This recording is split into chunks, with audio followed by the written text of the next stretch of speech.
संबर्धना सभा आयोजित करा जाइथिला केंद्रीय वरिष्ठ नागरिक कल्याण समिति पक्षर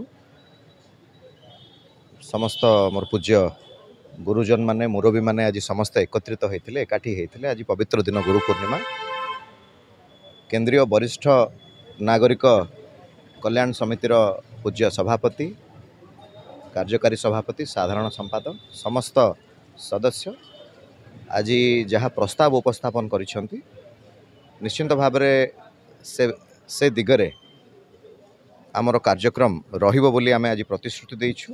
वरिष्ठ नागरिक गोटे घर जो कथाटी आज आलोचना करा जाइछि ताहा अत्यंत आवश्यक मध्य आमे समस्त अनुभव करि पारुछु। आजिर 2024 कथा जदि आमे कहिबा समस्त सीनियर सिटीजन मानक ठारू आपण भी निजे आज सभारे उपस्थित थिले मीडिया भाई माने आपण निजे अनुभव करि पारुथिबे को भली भाव में सुसंगठित होइकी आम गुरुजन माने अछंती। एहा युव पीढ़ी पई गोटे वार्ता कहले अत्युक्ति हब नाही।